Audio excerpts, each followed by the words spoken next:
The composability that we talk about, in particular in the smart contract in Ethereum and in those world, is essentially enabled by the underlying L2 having that programmability glues together all the economy and ecosystem that builds. Now, the problem with the Bitcoin is because we don't have that glue, that is smart contract capability, that makes solution very, very difficult. Blockmates Orange is sponsored by Core Network, the ultimate Bitcoin-powered EVM-compatible blockchain. Learn more about Core at blockmates.com.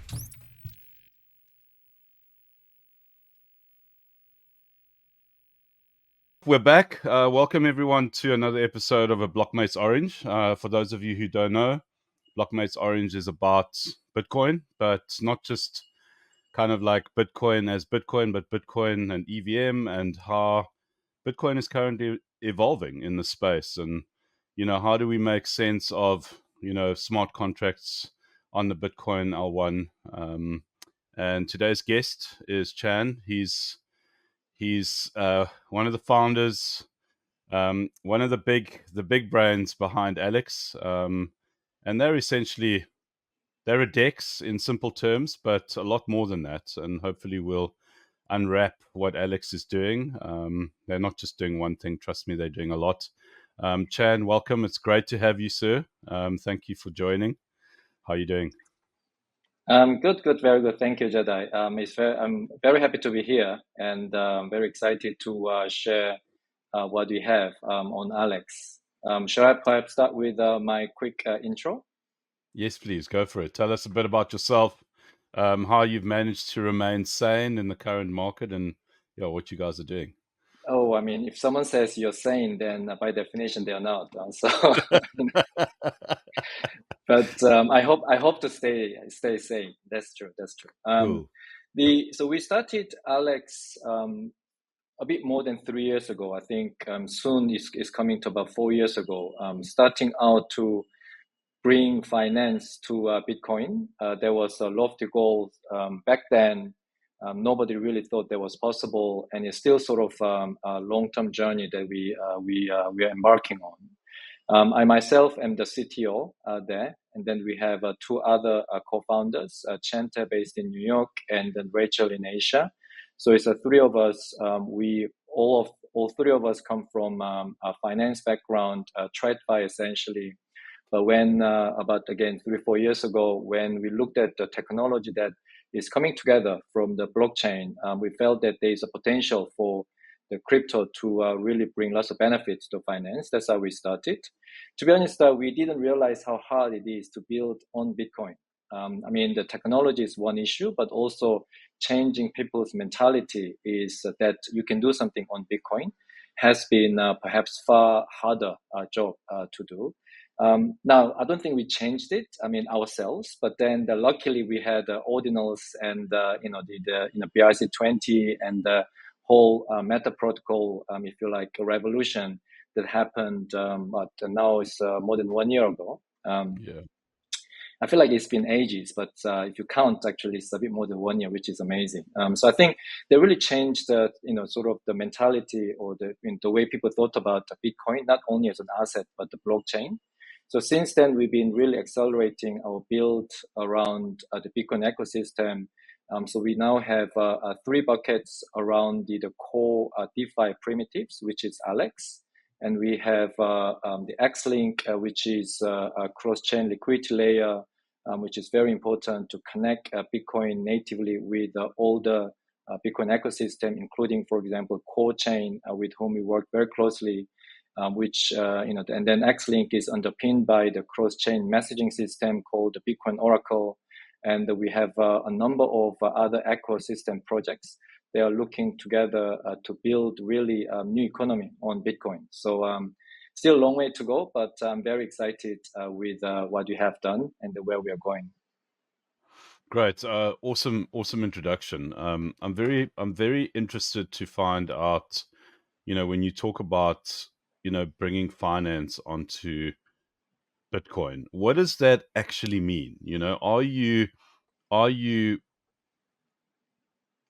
basing a DEX, for example, on Bitcoin itself, or does the DEX reside on an EVM style of platform? Just talk us through the way that you guys have actually built the solution around bringing finance to Bitcoin? What does that look like? Yeah, so this is your question is actually an interesting one, and I think with all due respect, I think it's a very standard question everyone is interested in. Partly because I think a lot of us are early adopters, and we like technology and so on, and those questions tend to have assumption that you're dealing with the technology, and bringing finance to Bitcoin is also a technology solution, which is true.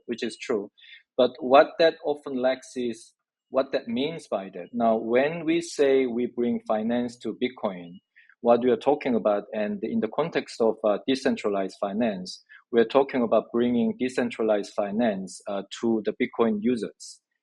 Now, I think that to me is very important, and that has big implications in terms of how we talk about our implementation as well as our focus.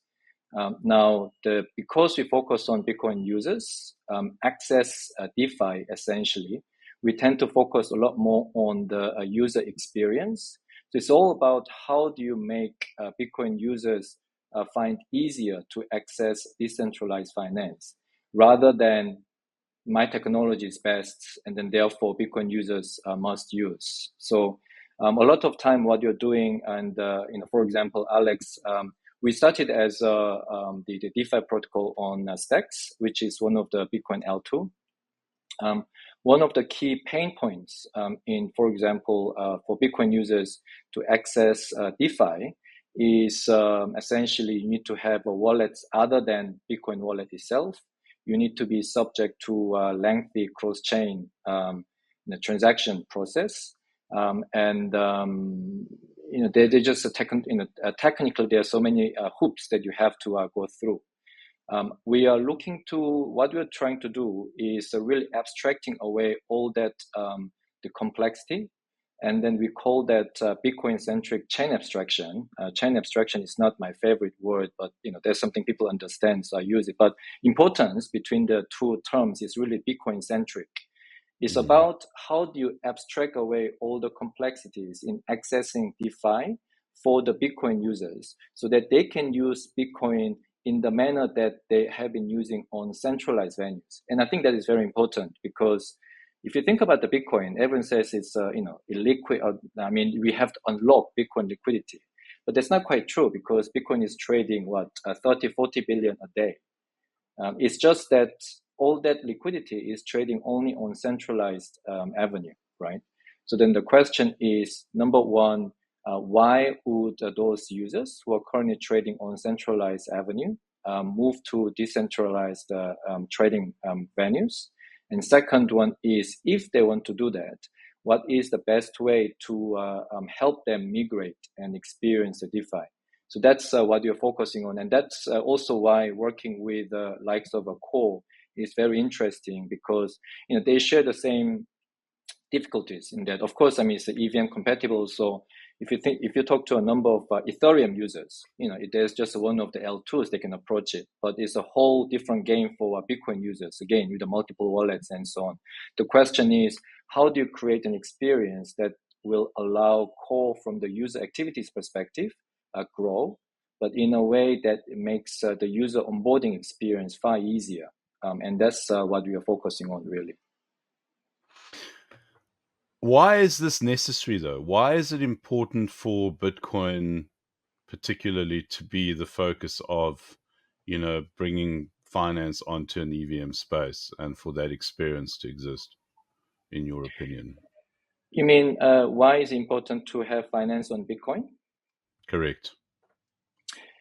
I think there are multiple things, and then we can look at it in sort of multiple ways. But if you think about blockchain, Bitcoin as a blockchain, perhaps the first question is, why do we want to have finance on Ethereum, for example? Because from the user's perspective, the reason why they want to do on the finance on Bitcoin as a blockchain shouldn't be so different, and what they want to do on that blockchain shouldn't be that different from what they want to do on Ethereum, right? So that's the first question. We can spend hours on that, but if you then assume that there's a reason why people want to do that. The second question is why then the same users or a number of crypto users want to do that on Bitcoin, right? So, which is what you're focusing on instead of going to Ethereum, for example. Now, one of the problems that the current Bitcoin L2, the industry is having, is partly perhaps because they are a number of them are EVM based, and which requires wrapping and unwrapping. From the Bitcoin user's perspective, the experience they have in using those Bitcoin L2 is no different from using Ethereum or even Solana. Now then the question is, why do they want to do that? So a lot of people say, well, you know what, you can do exactly the same thing on Ethereum and the Solana. So you really don't need to build anything on Bitcoin. We just need to bring the Bitcoin to Ethereum of the world and Solana and just get them use it. Now, what they're missing, and it goes back to my earlier sort of statement about sort of technology answer by the technology people, is that I don't think many people actually understand that many people don't want to do the wrapping or unwrapping, not because they and this also the other thing. It's not because it's not inherently sort of secure or less secure than Bitcoin, or some other technology reason, but it's simply that it's just painful. It takes too long, and it just takes too long time. It's just too many steps. So then the question is, I think important question is, how do we make that process? And I think that is reflected in the way that we have a WBTC TVL versus overall Bitcoin, which is a sort of favorite example. If people would have done that, people would have done it already, right? So I think making sure that the process is efficient is very important. And that's where the Bitcoin comes in. Now, if we, for 1 second, think that what crypto users want to do in the decentralized in the setting is not that different from what they're doing in the centralized setting. Yet, and therefore, they want to do the same trading, yield farming, lending, borrowing, and so on. The question is, how do you bring the best user experience to the Bitcoin users? And in our view, the best way you can bring that user experience, the closer you are to the user, the higher probability of delivering that better user experience. Now, assuming you don't ask users to do what is necessary to go through multiple hops, but to abstract away all the complexity. So from that perspective, I think it's important to build a solution on Bitcoin. Now, that is still a technology solution. Now, the second question is, why do people then want to move again from centralized trading venue to the decentralized? Now, a number of people say, oh, because people want privacy, ownership, and so on, which to me, again, is more of a sort of a technology answer. But in our view, so I was in one of the conferences, and we talked about USDC versus USDT. Now, I think general consensus in the market is USDC is more transparent and secure than USDT. Yet, if you look at the overall trading volume and then TVL, USDT exceeds in every metric USDC. Now, the reason why this is the case is about the permissionless nature of the USDT and the needs for the KYC. So from a lot of non-US and emerging market users, which form a big part of crypto world, the fact that you don't need to be subject to the KYC and you can trade permissionlessly is actually very, very important. And that's what we see in our view, the USDT versus USDC. Now, the reason why this is important is I talked about the Bitcoin trading, 30, 40 billion a day, mostly on centralized trading venues. Centralized trading venues are getting more and more regulated, and that will only accelerate, meaning more of those exchanges will be subject to KYC and so on. So that will, again, this is a speculation, and it hasn't sort of translated into real trend yet. But our thinking is more and more people will look for those alternative to those the permissioned trading venues, which then would give rise to the needs for permissionless trading venues, i.e. DeFi AMMs on Bitcoin, which will provide users with the best user experience, and that what they want, which is a permissionless trading environment. Yeah, that's a very mindful, and you're very aware of what is obviously happening in the space. Obviously, we've had quite a lot of discussions around privacy and the importance of that. And that, once again, is a topic that I'm sure you and I could talk about for hours. But I think you've really touched on something that is super important that people don't realize is important, unless, of course, you obviously require that privacy, and you don't want people to know what it is that you're doing. And it doesn't have to be an illegal thing. I mean, that's what people don't realize, is that it doesn't mean because people don't want to be subjected to KYC that they're trying to do illegal stuff. That's actually not the case, probably 99% of the time. It's like, it's your right to actually want that. It's like this. I call them unbanked, and most Yes. crypto projects now. Crypto unfortunately had a bad name because of the history of scams and things like that. Similar to any early technology. But you ask any founders and even non-crypto, how many startups have bank accounts nowadays? Passing KYC or not wanting to do KYC or not being unable to pass the KYC doesn't make you a criminal. Yeah. It's just really, really hard if you're not in the system in the manner that you should be, right? So Yeah. I think that is actually the norm. Then the fringe case, I mean, not insubstantial, but then that is what people like to talk about, more like criminal and so on. Yeah. Yeah, I mean, I live in Africa, and people use cell phone time as currency. They trade, minutes on their cell phones for items at the grocery store. I mean, it's not like a hugely wide. It's not hugely used, but it still is used. You go further north. I know countries like Nigeria, like you go up north in Nigeria, people use airtime like it's a currency, and you don't need KYC for that.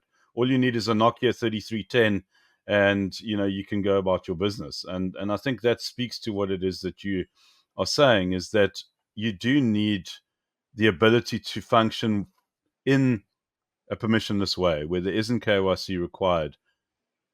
From your perspective, and obviously having done this for quite a while now, what have been the biggest challenges, obviously building, on Bitcoin itself? I mean, you've mentioned some of them, but what are the not so obvious kind of challenges that you're even still experiencing to this day, that you're still figuring out and putting together? Building on Bitcoin is hard, and it's hard in multiple ways, both from, I talked about the way people think about it, and even there. So, when I was in Singapore recently, and, other places in Asia, speaking to, for example, the VCs, investors, and so on. And the one common thing that I see in every conversation I had, is that people don't understand what's going on in Bitcoin. There's no direction. There's no, for example, in the Ethereum, we had the L2 narrative, and then so on. So non-Bitcoin ecosystem tends to have more of a sort of directed effort by either single entity or group of entities, sort of more coordinated, if you like. Whereas Bitcoin doesn't have that, so it's very confusing. And if you look at all the Bitcoin L2s, for example, you're talking about over 140 projects that sprang up in the matter of 6 months, with all kinds of technologies. Everyone trying to build on Bitcoin, and then even the Bitcoin L2. What do you mean by Bitcoin L2? Can you define it for me? So it gets very murky. Now, one of the reasons why we have that is, well, we don't have sort of a Bitcoin foundation, if you like, a central sort of a figure head that can sort of coordinate and direct, so it's a lot more consensus driven. And by nature, I think, Bitcoin builders generally are more sort of have that sort of inkling. But I think fundamentally, if I think about from sort of technology perspective, the reason why Bitcoin is the way it is the fact that Bitcoin itself that has a very limited the smart contract capability. And I think that is very important, because if you think about the Ethereum, for example, the L2 narrative and so on, what you notice is now eigen layers and everything actually comes back to the Ethereum mainnet. And everything can come back to Ethereum mainnet because everything can use Ethereum smart contract to settle. So it grows from it. So the composability that we talk about, in particular in the smart contract in Ethereum and in those world, is essentially enabled by the underlying L2 having that programmability that glues together all the economy and ecosystem that builds. Now, the problem with the Bitcoin is because we don't have that glue that is smart contract capability, that makes solution very, very difficult. So you can have a very PSBP-driven solution that works widely different from, for example, an EVM-based Bitcoin L2, or even stacks, the way they work, versus a Lightning, just to name a few. So the question is, from the builders and the users and the VC's perspective, how do you navigate all these to, number one, determine who is going to be the winner, and also number two, how the interoperability of that. Now, from the builder perspective, we've been building on Bitcoin for the last 3-4 years, and I mentioned that I talked about sort of ecosystem and the X-Link, Bitcoin Oracle, and so on. Some of the people I speak to feel we're doing too much, but what I do tell them, the reason why we have such a vertically integrated tech stack is to recreate that composability, because I'm focusing on user experience. And when it comes to user experience, one of the best examples that we have is Apple, iPhone, and so on. And the reason why they have that is they have a vertically integrated tech stack that allows them to build great user experience. In absence of the composability that we see in the Ethereum, if you want to deliver such a user experience on Bitcoin, you have to have such a vertically integrated tech stack. But that is a lot of ask for a typical crypto startup, because the amount of work you have to build out is a lot. I think we are fortunate that we've been building for the last 3-4 years. So we have been able to accumulate those underlying building blocks, but this continues to be the challenge. But that's also why we opened up our infrastructure to other builders to really build on our ecosystem together, because that's, again, how we think is the best way to bring back, if you like, the composability to grow together on Bitcoin. I never realized that you took such a holistic approach to the way that you've built this thing out. And it's really interesting that you do see it as kind of like a starting point.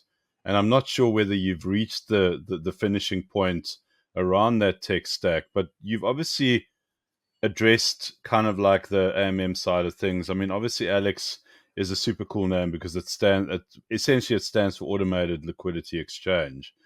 Just speak to me about kind of like how does your ecosystem actually function in the way that you want it to deliver, like as a working product? So that part is actually quite easy. So essentially what the model that we're building is, I mentioned earlier that what people look to do on Bitcoin as a blockchain and anywhere in the world isn't, in our view, too different from what people are trying to do on Ethereum and so on. And I think that applies the same to the evolution of the DeFi in terms of the components, not actual implementation. So what did he have when 2020, when we had the DeFi summer? We had DEX, and then we had and there's stable swap in form of curve. So we had the Uniswap, we had the curve, and then we had the likes of Lido, and then we had the eigen layers and so on. And then now, we are all talking about chain abstraction, cross chain, and so on. Yeah.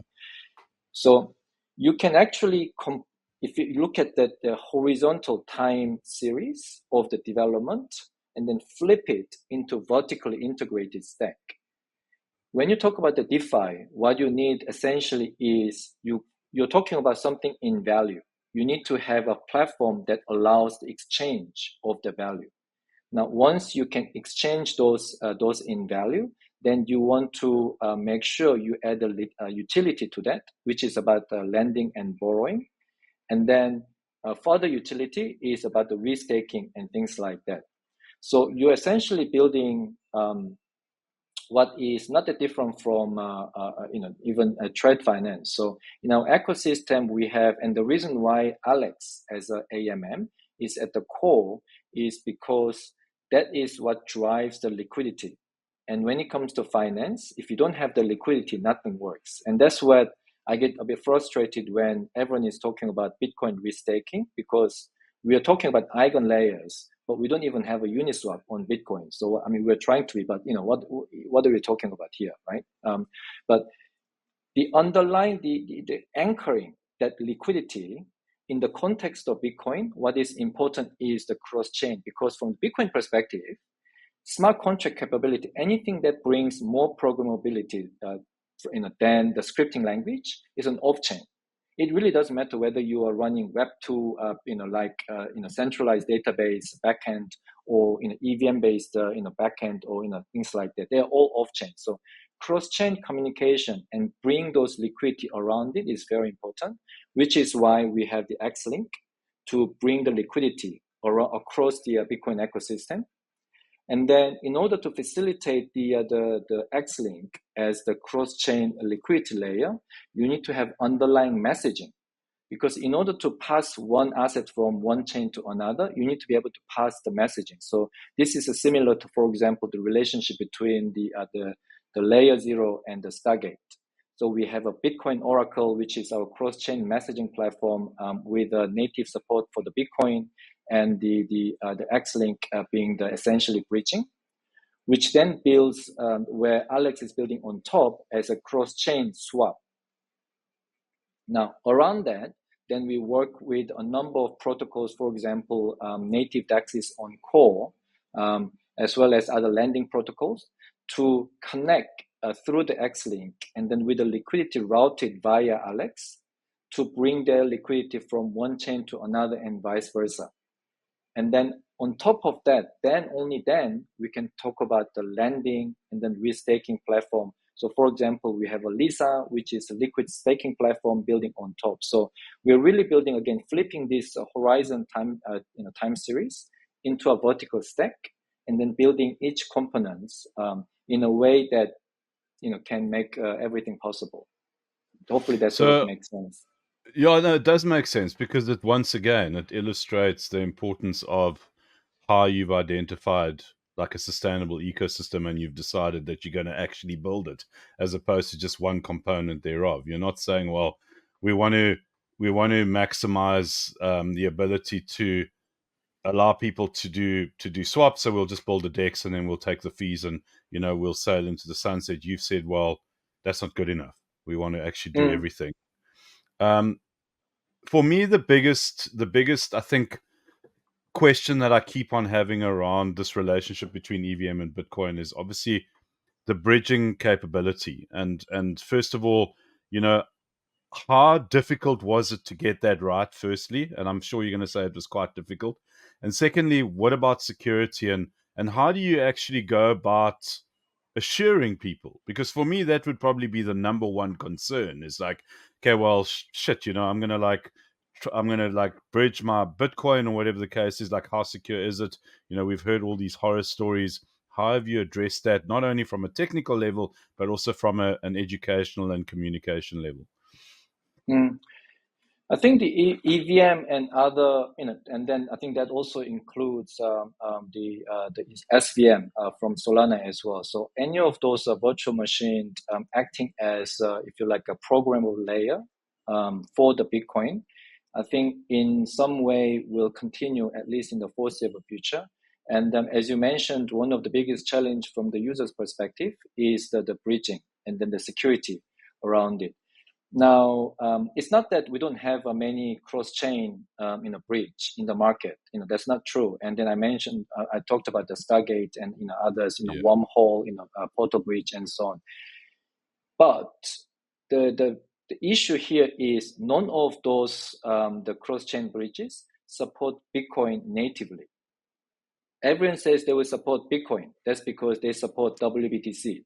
That doesn't mean they support Bitcoin natively. So building, I mentioned earlier, the Bitcoin-centric chain abstraction, and the key there is bridging capability. And the cross-chain bridging capability with the native Bitcoin blockchain support has been the single biggest difficulties that we had. But Xlink has been operating on that basis for the last year. So we are very happy with where we are in terms of support of the native Bitcoin. Now then comes the security side. How do we do? Now a lot of people, even internally, we debated about, do you want to use the word breaching, because breaching means being hacked, and you don't want to use that, and so on. It is that's true. The breaching has been sort of a weaker point, but then when you connect what doesn't speak, obviously you do introduce extra security. The vast majority of the risk has been the token that is locked into the smart contract. Yeah. Now, the question then is, there are two questions. Why do users care? And how do we make sure the tokens that are locked in the smart contract can be safe? Yeah. So if I answer the second question first, and that's an interesting one, and that's very specific to the Bitcoin. If I go to the Ethereum, if I'm building a cross-chain bridge on the Ethereum world, and if I say this wouldn't fly, but in Bitcoin is the most decentralized and the most secure asset. Yet everyone is much more comfortable with the custodians, likes of Kobo, Fireblocks, and so on, than smart contract. Yes. So a lot of when we speak to this makes total sense, because vast majority of Bitcoin holders trade on centralized exchange. So they're already familiar with the concept. So when we actually went to speak to, and then so we work with a number of Bitcoin whales to direct their Bitcoins to for the TVLs and so on and other chains and so on as a bridge.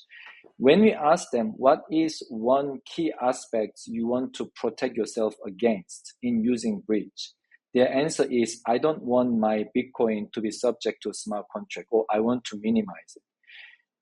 And that is actually a fundamental question, because in apps, if that's what you do, whole concept of, if you like, non-custodial or the decentralized bridge, if you like, sort of goes away, irrelevant, because you start from, I want someone to take care of my Bitcoin.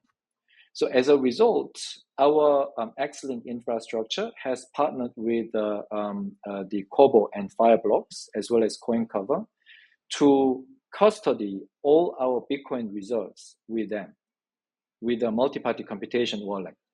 So that is actually big sort of a departure from the traditional bridge. So that's number one, that the Bitcoin users actually prefer to see using custodian.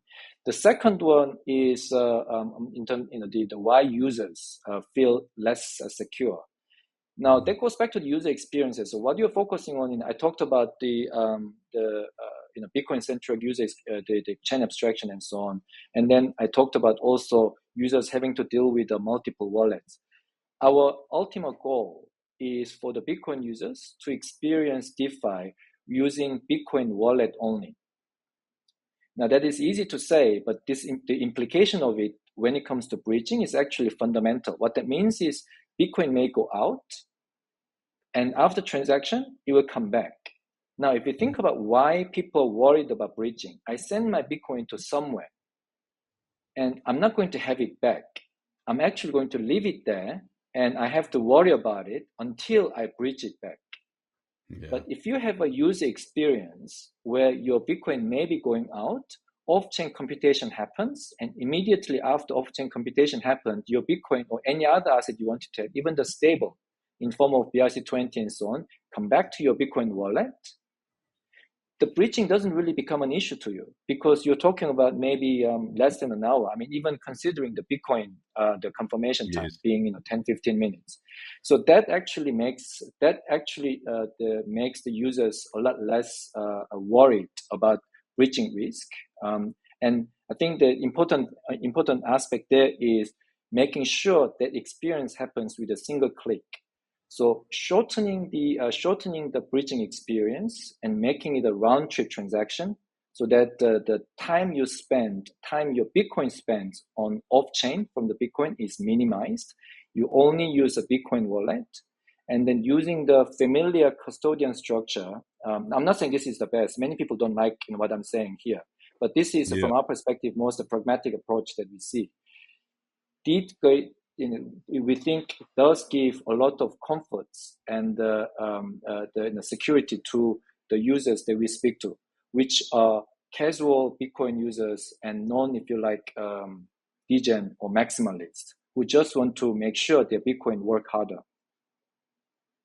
So in terms of the technology that's core, so let's just focus on core DAO's tech and obviously the stack that they have built out. How does the core ecosystem assist in this process right now? Because I know that they've got this whole locking mechanism that affords users the opportunity to still retain ownership of their Bitcoin, but still use it in a way that it still collateralizes kind of like as an extension outside of themselves. Are you guys tapping into that technology? What's the dynamic that you're looking at over there from the core DAO perspective? So we've been working with Core for the last few months. I think actually since early this year. And one thing I do like about them is the amount of efforts the core team puts in the building the real user activities, as well as just the amount of activities you see as a result, perhaps on the chain.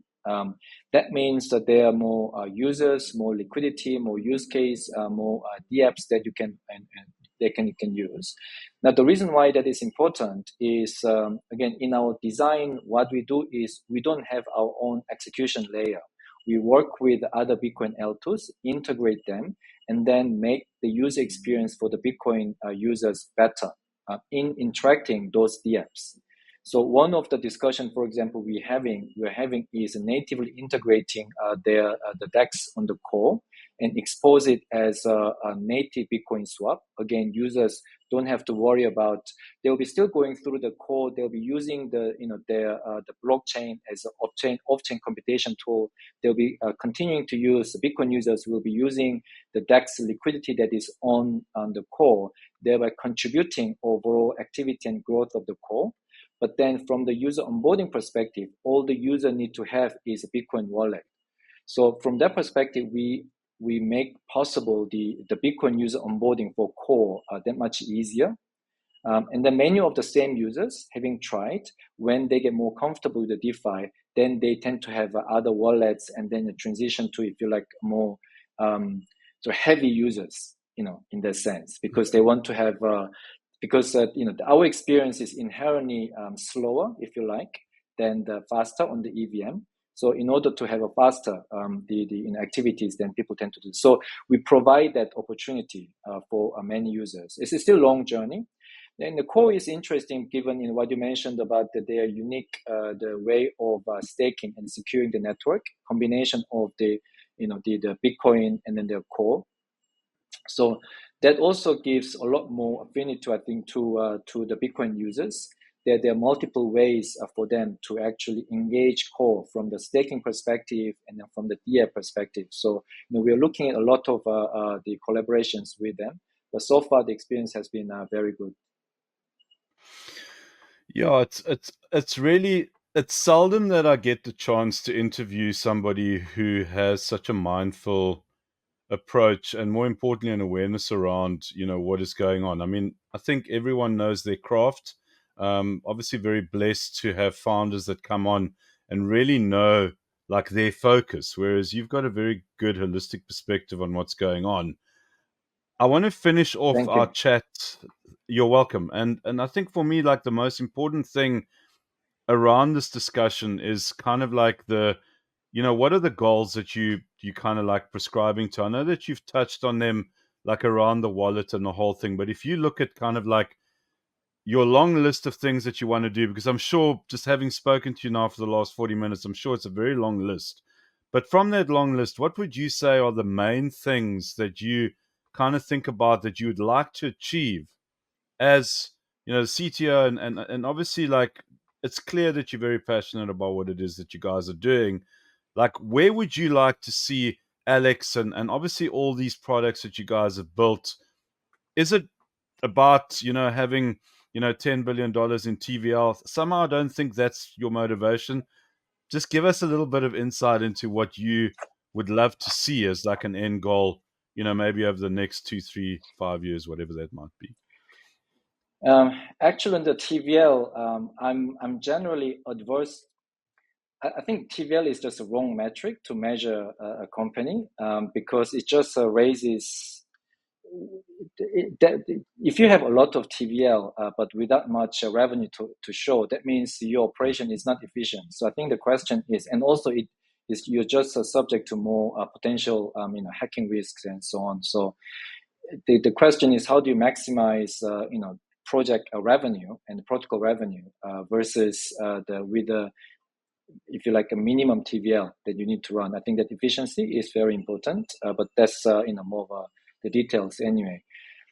In terms of where we are going, I mean, there are many things, but I think we've been building on Bitcoin for the last 3-4 years, and when I look at the earlier presentations that we did, to our VCs in our effort to do the family and friends round and so on, I feel that, wow, I really didn't know much back then.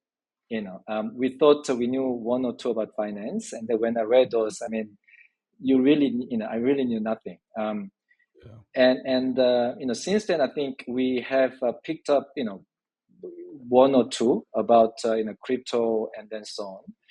But one thing that is true is, if you think about the amount of changes that we have seen over the last 2-3 years, just from the technology perspective, and the change in mentality people had in Bitcoin alone over the period. And then if you think about the technology will accelerate its growth, I think predicting anything that's going to happen over the next 4 or 5 years is very, very hard. One thing I do feel is, and I sometimes talk to people, I'm old enough to experience the days when, for example, we had the GSM and the CDMA, mobile phone technologies, with different technologies don't talk to each other. I cannot call someone in another network. This is similar to what I see in the crypto blockchains now. If you then think about how much mobile technology has progressed over the subsequent 10, 20 years and how they changed life. And then on the regulation side, and we talked about sort of how people don't understand, how regulators don't understand the crypto, and then let alone DeFi.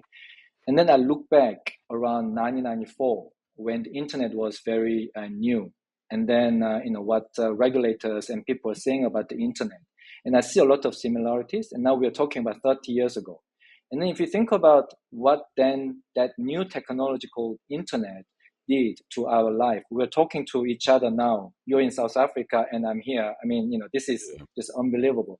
I think blockchain, including Bitcoin, is, in terms of the scale, what it can do is the same magnitude as what internet did and mobile phone did. And it could actually be even more profound because it has direct touch on the finance.